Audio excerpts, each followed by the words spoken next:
नमस्कार दोस्तों, अपना स्टडी पॉइंट में आपका हार्दिक स्वागत है। आज हम लोग इकोनॉमिक्स सब्जेक्ट की चर्चा करने जा रहे हैं और हम इकोनॉमिक्स को बड़े ही आसान भाषा में सीखने का प्रयास करेंगे। इकोनॉमिक्स का अगर हम हिंदी पर गौर करते हैं तो पाते हैं उसका हिंदी होता है अर्थशास्त्र, और जहाँ अर्थ की बात आती है तो हमारे मन में पैसा की बात आने लगती है कि ज़रूर पैसे की बात होगी, ठीक है ना। और बिल्कुल सही है दोस्त, लेकिन पैसा को हम सिर्फ अगर नोट के रूप में या सिक्का के रूप में देखें तो ये सोचना गलत है। अगर हमारे पास ज़मीन है तो क्या वह भी अर्थ का एक रूप है कि नहीं? है, सोना है, चांदी है, या कोई एसेट्स है, पूंजी है। अगर मान लीजिए ये बोर्ड है तो इसको भी अगर हम खरीदते होंगे तब हमें पैसा लगा होगा और बेचेंगे तब हमें पैसा मिलेगा। तो पैसा को सिर्फ रुपया पैसा के रूप में समझ लेना गलत है, ठीक है ना। तो पहला आप समझे कि अर्थ मतलब जिसका भी मूल्य लगाया जा सके, ठीक है ना, जिसका कुछ प्राइस हो, कुछ वैल्यू हो, वह किसके अंतर्गत आ जाएगी? अर्थ के। तो और शास्त्र मतलब वो जो पुस्तक है, हर पुस्तक हमको कुछ ना कुछ सिखाती है। उसी प्रकार अर्थशास्त्र जो है वह हमें सिखाती है कि किसी निश्चित समय में सीमित संसाधन से हम अपनी असीमित आवश्यकताओं की पूर्ति कैसे कर सकते हैं। आपको पता है कि हमारा जो देश भारत है वह विकासशील देश है, विकसित तो नहीं है, विकासशील देश है। और हमारे देश में संसाधनों की कमी है, पर्याप्त संसाधन तो है नहीं। तो इसको देश से नहीं समझिए। देखिए सर, अगर प्रोफेसर के तौर पर या फिर किताबी भाषा में बोलना शुरू करें तो फिर कहेंगे कि अर्थशास्त्र को दो भाग में बांटा गया है, माइक्रो इकोनॉमिक्स और मैक्रो इकोनॉमिक्स। माइक्रो इकोनॉमिक्स में हम किसी व्यक्ति, किसी परिवार या किसी एक कंपनी, संस्था की बात करती हैं, जबकि मैक्रो इकोनॉमिक्स में हम एक पूरे राज्य का या पूरे देश का, यानी बड़े जगह का, बड़ा क्षेत्र का बात हम करते हैं मैक्रो इकोनॉमिक्स में, ठीक है ना।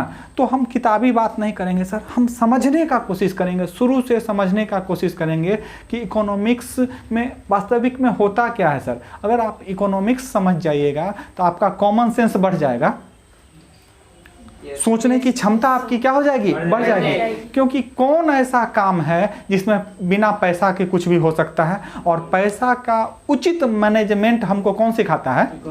इकोनॉमिक्स ही सिखाता है, ठीक है। और इकोनॉमिक्स के क्षेत्र में एक बड़े ही नामी गामी इकोनॉमिस्ट हुए, अर्थशास्त्री हुए, जिनका नाम था किन्स। क्या नाम मैंने बोला? किन्स। इन्होंने बड़ा गजब का थ्योरी दिया। वास्तविक बात यह है कि जब 1929 में मंदी आई थी, वैश्विक मंदी, पूरा विश्व में ही पैसे की किल्लत, अधिकतर देशों की अर्थव्यवस्था क्या हुई थी? चरमरा गई थी। उसके बाद किन्स महोदय ने डिमांड एंड सप्लाई का रूल दिया। कि सर ये क्या होता है? जिसको कि हिंदी में मांग और पूर्ति का नियम कहते हैं। किन्स के पहले जो भी अर्थशास्त्री आए उनका कहना था कि आप वस्तु का उत्पादन कीजिए, मांग अपने आप बढ़ जाएगा। अगर आप गेहूं का उत्पादन कर रहे हैं तो अपने आप खरीदने वाले आ जाएंगे। आप अगर पेन बना रहे हैं तो अपने आप खरीदने वाले आ जाएंगे। पंखा बना रहे हैं, अपने आप मार्केट तैयार हो जाएगा। लेकिन यह बात गलत साबित हुई कब? जब 1929 की मंदी आई। उस मंदी के बाद किन्स महोदय ने कहा कि नहीं, आप यूं ही किसी चीज़ का उत्पादन स्टार्ट नहीं कर दीजिए। आप पहले मार्केट को देखिए कि मार्केट की डिमांड क्या है। मान लीजिए आप यहाँ पर पढ़ने आते हैं तो आपका जो कमजोरी होगा, जो सब्जेक्ट कमज़ोर होगा, जो टॉपिक कमज़ोर होगा, वही पढ़ने के लिए ना आते हैं, और वो चीज़ हम पढ़ाएंगे तो आपको अच्छा लगेगा, आप संतुष्ट होइएगा, ठीक ना। अगर हम दूसरा चीज़ पढ़ाने लगे, जो मन सो पढ़ा रहे हैं, लेकिन जो मन सो पढ़ा रहे हैं, तो क्या आपके आवश्यकताओं की पूर्ति होगी? आप संतुष्ट होइएगा? यही बात किंस महोदय ने कहा कि आप उत्पादन तो कीजिए, लेकिन किसको ध्यान में रखते हुए? जरूरत को ध्यान में रखते हुए, डिमांड को ध्यान में रखते हुए कि लोगों की जरूरतें क्या है। यानी कौन सा रूल? डिमांड एंड सप्लाई का रूल किसने दिया? इससे पहले क्या था? इससे पहले था कि आप सिर्फ उत्पादन कीजिए, मार्केट अपने आप तैयार हो जाएगा, ठीक है। ये थे किंस महोदय के विचार। किंस महोदय का मानना था कि एक निश्चित लेवल के बाद व्यक्ति का जैसे जैसे आय बढ़ता है, उसका कंजप्शन यानी खपत भी बढ़ता है। तो कंजप्शन कई रूप में हो सकता है। आप रोटी सब्जी खा रहे हैं, हो चाहेगा आप मटन रोटी खाने लगे, तो क्या आपके खाने के कंजप्शन पर खर्च बढ़ा कि नहीं बढ़ा? क्यों बढ़ा? आपकी आय बढ़ी इसलिए बढ़ा, ठीक। आज आप लकड़ी के कुर्सी पर बैठ रहे हैं, कल आप सोफा पर बैठने लगेगा, कैसे? आय बढ़ेगी तब। यानी किंस महोदय का पहला तो कहे कि उन्होंने कहा कि आप कोई भी चीज़ का उत्पादन कैसे कीजिए? डिमांड के अनुसार। डिमांड हो तब आप उस चीज़ का क्या कीजिए? उत्पादन कीजिए। और दूसरा इनका कहना था कि जो आपका कंजम्पशन है, यानी कंजम्पशन मीन्स खपत, वह डिपेंड करती है आपके किस चीज़ पर? इनकम पे। वह डिपेंड करती है किस पे? आपका इनकम बढ़ेगा तो आपका कंजप्शन अपने आप क्या हो जाएगा? बढ़ जाएगा। लेकिन उन्होंने एक लाइन जोड़ा उसमें कि एक निश्चित लेवल के बाद। इस बात को समझना बहुत ज़रूरी है और इस बात को हम एक ग्राफ के माध्यम से समझेंगे। मान लीजिए सर कि हमने एक्स एक्सिस पर आपके इनकम को दर्शा दिया और वाई एक्सिस पर आपके कंजम्पशन को दर्शा दिया, ठीक है। मतलब क्या हुआ सर? आप तब कहेगा सर क्या मेरा अगर इनकम जीरो होगा तो मेरा कंजम्पशन भी, खपत भी क्या होगा? जीरो होगा। क्या सर हम खाएंगे नहीं, पिएंगे नहीं, सोएंगे नहीं, पहनेंगे नहीं? इसीलिए किंस महोदय ने कहा कि एक निश्चित लेवल के बाद, उन्होंने शुरू से नहीं कहा एक निश्चित लेवल के बाद जैसे जैसे आपका इनकम बढ़ेगा वैसे वैसे आपका खपत भी बढ़ेगा। किसी क्षेत्र में, खाने पीने, सुविधा, लग्जरियस लाइफ, पढ़ने लिखने, सब क्षेत्र में। तो देखिए ये ग्राफ जो शुरू होती है वह यहाँ से शुरू होती है। यहाँ मतलब देखिए इस पॉइंट को आप जीरो लेवल बोलते हैं, ठीक है ना। और हमने कहा ये ग्राफ मतलब जीरो से ऊपर होना चाहिए, कहीं भी लीजिए। अगर हम इस ग्राफ को ऐसे करके खींचते हैं इस और इधर इनकम दर्शाया हुआ है तो आप समझ जाइए ये बता रहा है कि आपका अगर इनकम जीरो भी है तब भी आपका कुछ कंजप्शन है। देखिए इनकम आपका जीरो, इनकम का लकीर यहाँ पर है, लेकिन कंजप्शन तो इतना न है सर। तो इनकम जीरो रहने के बाद में क्या आपका इनकम शून्य हो जाएगा? तो क्या आपका खर्च रुक जाएगा? खर्च कभी आपका कमने वाला नहीं है। चाहे आप उस खर्च की पूर्ति कहीं से भी क्यों ना करें, आपको करना ही पड़ेगा। जैसे आप एग्जाम्पल ले लीजिए कि कुछ दिन पहले कोविड का दौर आया था। हम लोग, हमारा देश या पूरा विश्व बड़ा बुरा दौर से गुजर रहा था। कितने लोगों का रोजगार चला गया। तो रोजगार चला गया तो क्या चला गया? इनकम चला गया। तो इनकम तो नहीं आया, लेकिन क्या ये बरसों तक रहा?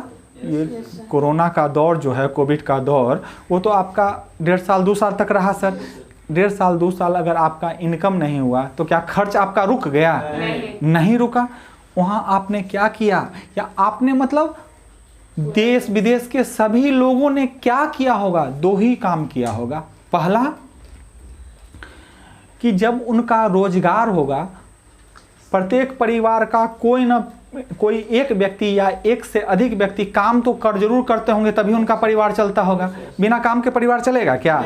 नहीं, काम तो वो जरूर करते होंगे। तो वो जब काम करते होंगे तो कुछ ना कुछ वो सेविंग किए होंगे, बचत किए होंगे, जिस समय उनका रोजगार था। चाहे वह रिक्शा चलाने वाला साधारण व्यक्ति हो, चाहे वह आईएएस ही क्यों ना हो, हर व्यक्ति अपने अनुसार कुछ ना कुछ सेविंग करते हैं बुरे वक्त के लिए। सेविंग या तो वह बैंक में कर सकते हैं, म्यूचुअल फंड शेयर में कर सकते हैं, या फिर वह जमीन खरीद के कर सकते हैं, या सोना चांदी खरीद के कर सकते हैं। तो किसी भी तरह का उनका सेविंग होगा। कोविड के दौरान जिस समय कि उनका रोजगार चला गया, यानी इनकम खत्म हो गया, इनकम जीरो हो गया, तो उन्होंने क्या किया होगा? अपने बैंक में जो पैसा जमा होगा वो पैसा निकाल के खर्च कर रहे हैं, या जिनके पास सोना चांदी होगा वो बेच के खर्च कर रहे होंगे।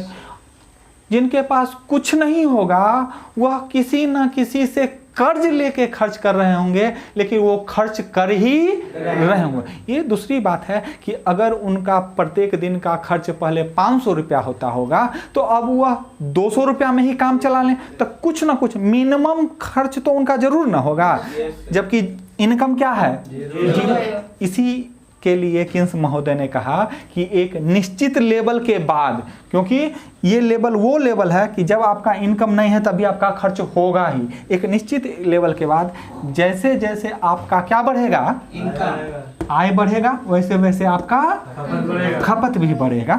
मान लीजिए कि हम इनकम को दर्शाने के लिए, मान लीजिए यहाँ मैंने बाई 1 का प्रयोग किया। किसका प्रयोग किया? बाई 1 का। गौर कीजिएगा,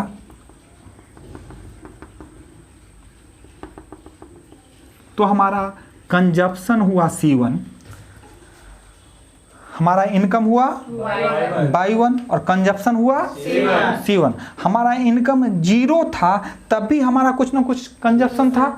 गौर कीजिएगा, सॉरी,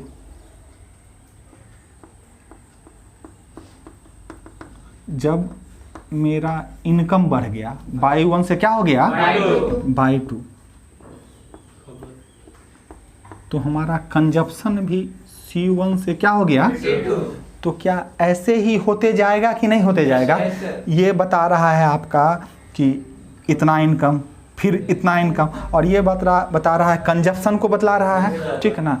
तो क्या किन्स महोदय ने कहा था कि कंजप्शन बढ़ने पर, सॉरी, इनकम बढ़ने पर कंजप्शन आपका क्या होते जाएगा? वो चीज़ हो रहा है कि नहीं हो रहा है? ये दोनों बात आपको समझ में आ गई कि, लेकिन एक निश्चित लेवल के बाद। तीसरी बात, कंजप्शन खपत उस अनुपात में नहीं बढ़ेगा जिस अनुपात में इनकम। समझिएगा मैंने क्या लिखा और क्या समझाने का कोशिश कर रहा हूं। आप देखिए, मैंने इस चीज़ को अपने ग्राफ के माध्यम से भी दर्शाने का कोशिश किया है। यहाँ देखिए, बाई 1 से बाई 2 तक इनकम बढ़ा, यानी इतना इनकम बढ़ा, लेकिन खपत मेरा C1 से C2 हुआ, इतना खपत हुआ। क्या लग रहा है ना ग्राफ देखने से भी कि इनकम ज़्यादा हुआ है, लेकिन उस रूप में खपत नहीं हुआ है? आप जान लीजिए, जो आदमी पहले से जितना ज़्यादा संपन्न है, उसका इनकम बढ़ने पर उसके कंजप्शन में थोड़ा ही वृद्धि होता है। ये बात कम समझ में आई होगी। देखिए हम समझाते हैं, समझिएगा। मान लीजिए हम गरीब आदमी हैं, हम क्या हैं? हम जमीन पर क्या करते हैं? सोते हैं। हम रिक्शा चला के आते हैं, कुछ पैसा आता है, उससे परिवार का पालन पोषण करते हैं। कल के डेट में हम एसडीएम बन गए। क्या बन गए? एसडीएम बन गए। हमारी इनकम बढ़ गई, हमारी इनकम बढ़ गई। हम खर्च से क्या करेंगे? एकदम बढ़िया सा पलंग खरीदेंगे, सोफा खरीदेंगे, टीवी खरीदेंगे, गाड़ी खरीदेंगे। खरीदेंगे कि नहीं खरीदेंगे? क्यों? क्योंकि ये सब चीज़ हमारे पास नहीं थे। पहले रोटी सब्जी से काम चलाते थे, अब तुरंत कहेंगे रे बिरयानी लाओ। क्या लाओ? बिरयानी लाओ। एकदम रसमलाई लाओ, काजू बर्फी लाओ। क्यों? क्योंकि हमको पैसा का अब अभाव नहीं है, ठीक है ना। पैसा आने लगा है, तो मेरा पैसा बढ़ा तो मेरा खर्च भी बढ़ गया कि नहीं बढ़ गया? खर्च भी बढ़ गया, ठीक। तो आपको लगा कि पैसा बढ़ा तो उसी अनुपात में मेरा क्या हो गया? खर्च बढ़ गया। लेकिन आप सोचिए, हमारा इनकम तो बढ़ते ही जाएगा, लेकिन क्या हमने अगर टीवी खरीद लिया है तो फिर हम अगले महीना या 4 महीना के बाद फिर टीवी खरीदने जाएंगे, फिर पलंग खरीदने जाएंगे, फिर सोफा खरीदने जाएंगे? तो उसके बाद क्या हो जाएगा? इनकम तो मेरा बढ़ता रहेगा, लेकिन कंजप्शन तो कम गया ना। किस रूप में होगा? खर्च होगा। पहले के जब हमारा जॉब नहीं लगा था उसके तुलना में हमारा खपत बढ़ेगा, लेकिन उतना नहीं बढ़ेगा जितना शुरुआत में बढ़ा। तो यही दूसरा बात, खपत उस अनुपात में नहीं बढ़ेगा जिस अनुपात में इनकम। क्या ये किन्स महोदय का बात समझ में आया कि नहीं? और इस बात को और अच्छी तरह से समझाने के लिए किन्स महोदय ने एक फार्मूला दिया। वो है, मैं समझाता हूं आपको। AD बराबर C plus I plus G plus X minus M। घबराइएगा नहीं, आपको पता है मेरा आदत कि हम एक एक चीज़ क्या करते हैं? समझा देते हैं, ठीक है ना। कोई भी चीज़ है बताएंगे ही। इसको मिटाएं? नहीं।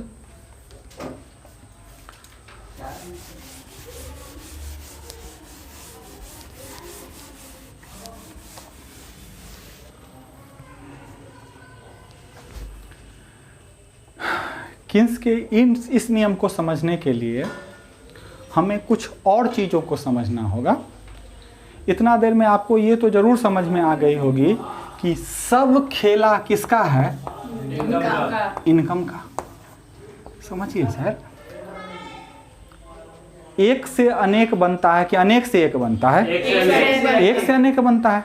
अगर हम एक व्यक्ति के इनकम को समझ लें, एक संस्था के इनकम को समझ लें, एक जिला के इनकम को समझ लें, एक राज्य के इनकम को समझ लें, तो क्या हमको सबको मिला के एक देश के इनकम को समझा जा सकता है कि नहीं? तो हम जब भी समझना शुरू करेंगे तो कौन लेवल पर?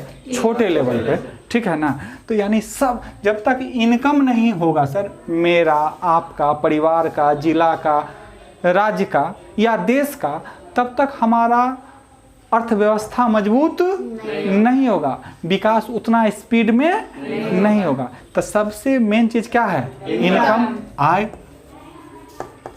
और इस आय को अच्छे से समझने के लिए आपको पहला चीज जो समझना है सर, वो है GDP। क्या है? GDP। आप लोग सुने बहुत बार होंगे, लेकिन समझे हैं कि नहीं वो अभी पता चलेगा, ठीक ना सर। GDP इसका फुल फॉर्म होता है ग्रॉस डोमेस्टिक प्रोडक्ट। हिंदी में बोलते हैं सकल घरेलू उत्पाद, ठीक ना। देखिए सर, अगर इसका परिभाषा हम देने लगे तो हम बोल सकते हैं कि एक फाइनेंशियल ईयर के भीतर, आपको कहेगा सर ये फाइनेंशियल ईयर क्या होता है? देखिए सर, जैसे मान लीजिए आप अपने वर्ष का, साल का पहला दिन 1 जनवरी से शुरू करते हैं और अंतिम दिन 31 दिसंबर जाके समाप्त करते हैं, ठीक ना। लेकिन फाइनेंशियल ईयर या वित्तीय वर्ष का पहला जो दिन शुरू होता है वो होता है 1 अप्रैल से। कब से शुरू होता है और लास्ट यह जाके समाप्त होता है 31 मार्च तक। 31 मार्च, इसी को बोलते हैं फाइनेंशियल ईयर, वित्तीय वर्ष। तो हम जो उसके बाद आपको पता है कि फिर लेखा जोखा होता है, बजट होता है, आर्थिक सर्वेक्षण होता है, सब पर हम बात करेंगे सर। धीरे धीरे हम लोग हर चीज़ पर बात करेंगे। तो हमने कहा कि एक फाइनेंशियल ईयर में किसी भौगोलिक सीमा के अंदर उत्पादित वस्तुओं एवं सेवाओं के अंतिम मौद्रिक मूल्य को उस क्षेत्र का जीडीपी यानी ग्रॉस डोमेस्टिक प्रोडक्ट या सकल घरेलू उत्पाद कहते हैं। यह परिभाषा के रूप में हमने बोल तो दिया, लेकिन आपको इसका बहुत कम चीज़ समझ में आया होगा। तो सर अच्छे से समझने का कोशिश करेंगे। देखिए सर, इस तरह से पढ़िए कि हम एक चीज़ को पकड़ के अधिक से अधिक व्याख्या कर सकें। जी बता रहा है ग्रॉस, ग्रॉस मतलब बड़े क्षेत्र को बता रहा है। मान लीजिए अगर भारत का बात कर रहे हैं तो ये किसको बता रहा है? पूरे भारत की बात कर रहा है। आप लोग एक और वर्ड सुने होंगे GSDP। ये बताता है किसके जीडीपी को, स्टेट के, किसके जीडीपी को बतला रहा है? आप एक सुने होंगे GDP, यह किसके उत्पादन को बतला रहा है? डिस्ट्रिक्ट के, ठीक है ना सर। तो यानी जीडीपी एक परिवार से लेके पूरे विश्व का हो सकता है, हो सकता है। अगर एक जगह हम अच्छे से समझ लें तो हमको हर जगह समझने में सुविधा होगा। तो सर जी यानी ये बड़े क्षेत्र को बता रहा है। प्रोडक्ट मतलब उत्पादन, कोई भी चीज़। अभी हमने जब शुरू किया था तो बताया था आपको कि अर्थ मतलब पैसा, अर्थ मतलब पैसा, और पैसा का रूप अनेक हो सकता है। जमीन भी पैसा का रूप है, सोना चांदी भी पैसा का, ये बोर्ड भी, ये बेंच डेस्क भी पैसा का ही रूप है, ठीक है ना। तो ये उत्पादन हम किसी रूप में कर सकते हैं, लेकिन उसको पैसे में कन्वर्ट किया जा सकता है कि नहीं किया जा सकता क्या? तो इसमें सबसे जो जरूरी समझने लायक चीज़ है वो है क्या? डोमेस्टिक। क्या समझने लायक है? डोमेस्टिक। मान लीजिए कि आप इस क्षेत्र की बात कर रहे हैं, इस क्षेत्र, ये क्षेत्र क्या हो सकता है सर? ये आपके जिले का क्षेत्र हो सकता है, आपके राज्य का क्षेत्र हो सकता है, या आपके पूरे देश का हो सकता है। ये भारत का क्षेत्र हो सकता है, ये पाकिस्तान का क्षेत्र हो सकता है, ये अमेरिका, चीन, किसी भी देश। यानी एक जगह आप समझेंगे तो हर जगह उसको लागू कर सकते हैं, ठीक ना। तो अगर हम भारत की बात करेंगे तो हम कहेंगे कि यह भारत की घरेलू सीमा है या भारत की भौगोलिक सीमा है। अगर हम दिल्ली की बात करेंगे तो कहेंगे दिल्ली की घरेलू सीमा है या दिल्ली की भौगोलिक सीमा है, ठीक। तो ये जो क्षेत्र है सर, जहाँ का भी आप लें, इसमें कई तरह के उत्पादन होंगे, कई तरह के उत्पादन। कहीं पर पंखा बन रहा है तो कहीं पर ब्रेड बन रहा है, कहीं पर कपड़ा बन रहा है तो कहीं पर बेंच बन रहा है, ठीक है ना सर। हाँ, जान लीजिए सर, दो चीज़ बहुत जरूर। अगर आपको इनकम चाहिए तब भी, या आपके किसी क्षेत्र का जीडीपी बढ़ाना हो तब भी, सबसे मुख्य चीज़ है उत्पादन का बढ़ना। अगर आपका उत्पादन नहीं बढ़ेगा तो आपका इनकम बढ़ना बिल्कुल, मतलब इनकम बढ़ेगा ही नहीं आपका। तो क्या बढ़ना जरूरी है? सबसे पहले उत्पादन। यानी आपका जीडीपी हो या आपका रोजगार, सबसे बड़ा समस्या सर रोजगार। ये दोनों चीज डिपेंड करता है क्या चीज पर? उत्पादन पर। कोविड के दौरान क्या हुआ था?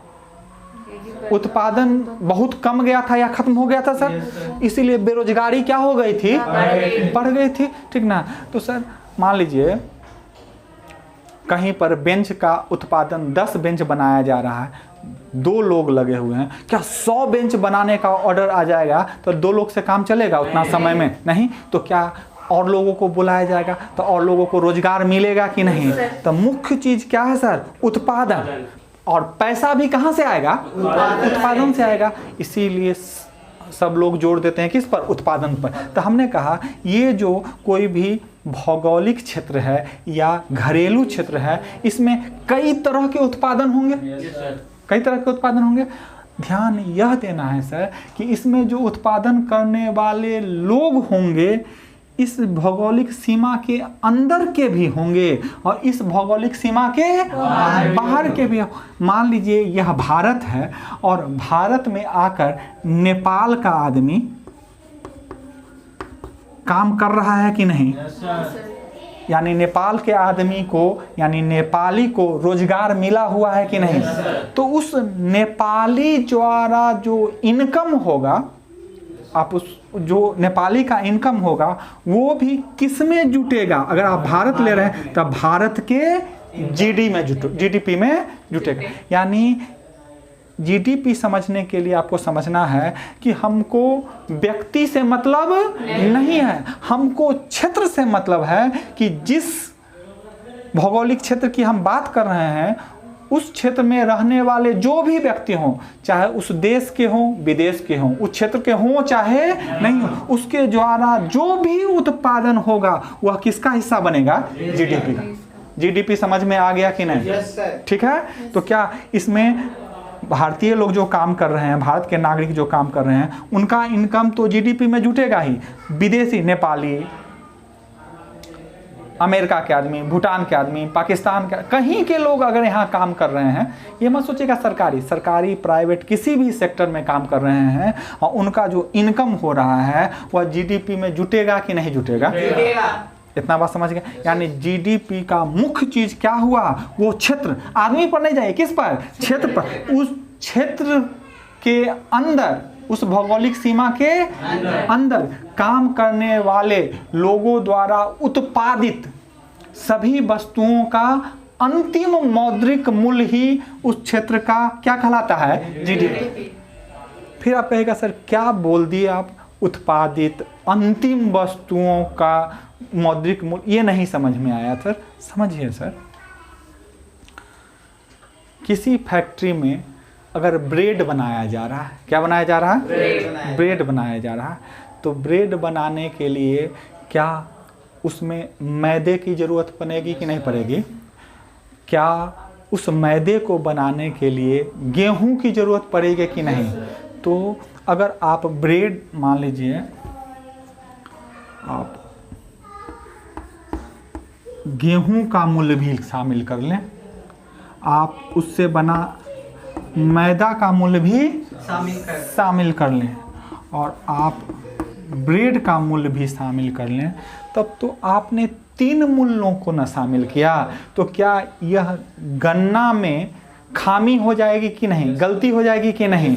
तो हमको ये नहीं करना है कि गेहूं, मैदा और ब्रेड तीनों का मूल्य शामिल करना है। हमको किसका मूल्य शामिल करना है? ब्रेड का मूल्य शामिल करना है। उसमें मैदा और गेहूं का मूल्य अपने आप भी क्या हो जाएगा? शामिल हो जाएगा। मान लीजिए आपने 10 रुपया प्रति केजी की दर से क्या खरीदा? गेहूं खरीदा, ठीक है ना? तो कोई आदमी आपको बेचा होगा तब ना आप 10 रुपया में खरीदे, ठीक ना? फिर आप उसको प्रोसेस किए, मैदा बनाए और मैदा को आपने 15 रुपया में बेच दिया। कितना रुपया में? 15 रुपया में 1 केजी करके बेच दिया, ठीक ना? और उस 1 केजी मैदा से आप मान लीजिए कुछ पैकेट क्या बनाए? ब्रेड बनाए। कुछ पैकेट क्या बनाए? या इस मैदा को मिला के एक बड़ा पैकेट ब्रेड बना लिए, ठीक ना? यानी हम कहना चाह रहे हैं कि मैदा का पूरा खपत हो गया, ठीक ना? तब आपने उस ब्रेड को 20 रुपया प्रति पैकेट के हिसाब से क्या कर दिया?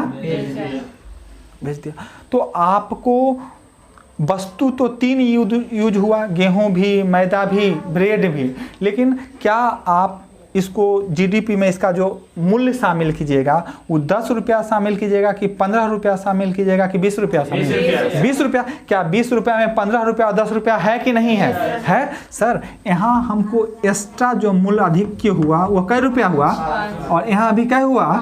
5 रुपया। कै रुपया? 5 रुपया। और नहीं सर, अगर आप कहेगा कि नहीं हम सर एक एक के बारे में सोचेंगे, तब आपको क्या करना पड़ेगा? 10 को लेना पड़ेगा, फिर जितना उसमें क्या हुई वृद्धि हुई मैदा बनाने में, वृद्धि सिर्फ हम किसका बात कर रहे हैं? उसको लेना पड़ेगा, और फिर ब्रेड बनाने में जितनी वृद्धि हुई उसको।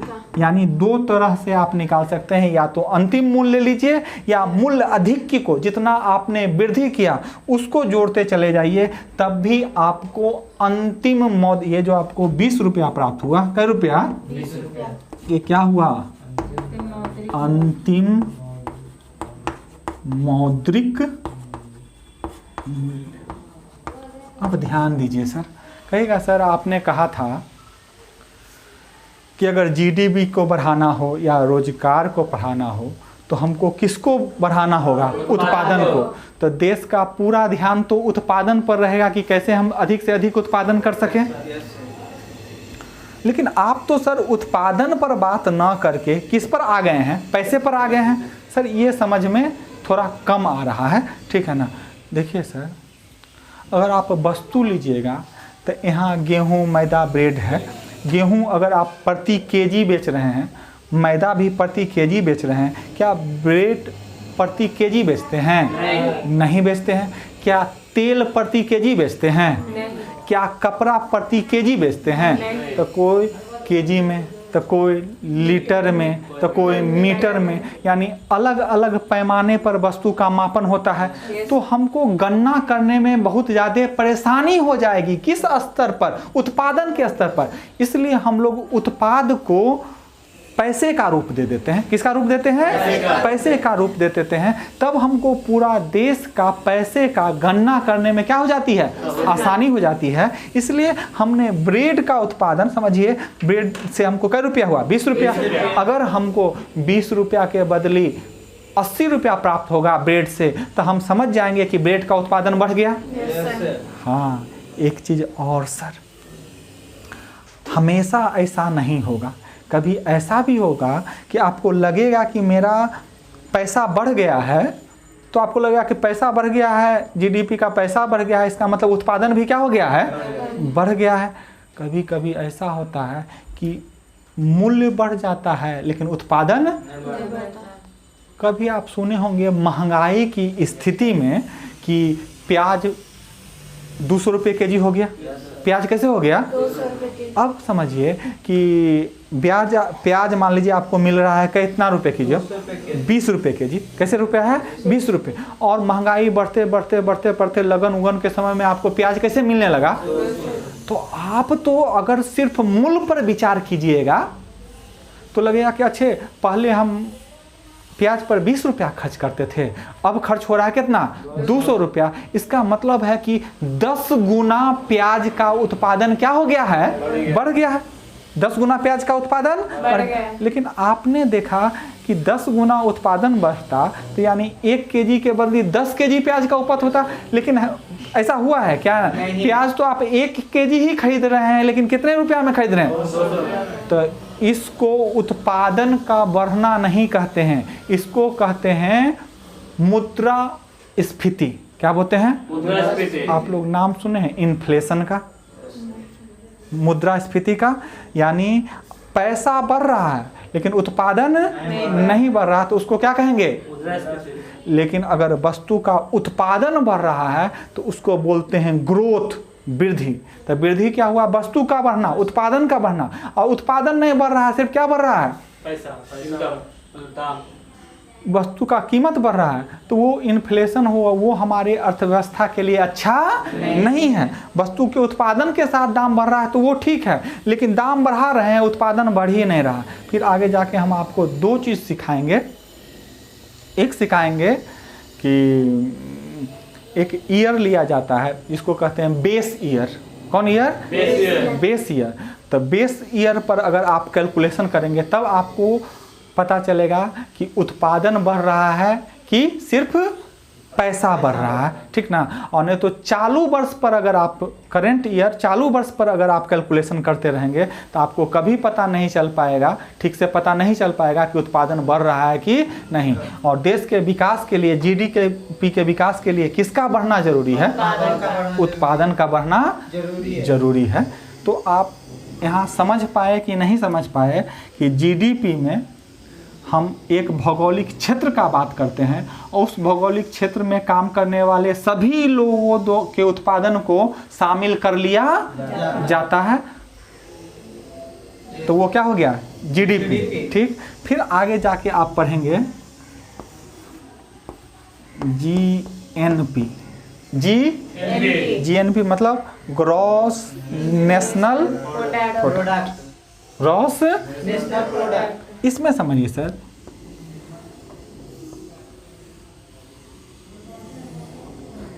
ग्रोथ समझाने का जरूरत नहीं है, प्रोडक्ट समझाने का जरूरत सेम ऊपर के जैसा है। किसको समझाना है? नेशनल को। किसको समझाना है? नेशनल को। इसमें हम सीमा की बात कर रहे थे, भौगोलिक क्षेत्र की बात कर रहे थे, डोमेस्टिक सीमा की बात कर रहे थे। इसमें हम बात कर रहेंगे नेशनल। नेशनल मतलब राष्ट्रीय। राष्ट्रीय मतलब उस व्यक्ति की बात करेंगे जो उस देश का हो, उस सीमा का हो, जिसको उस देश की नागरिकता प्राप्त हो, ठीक है ना।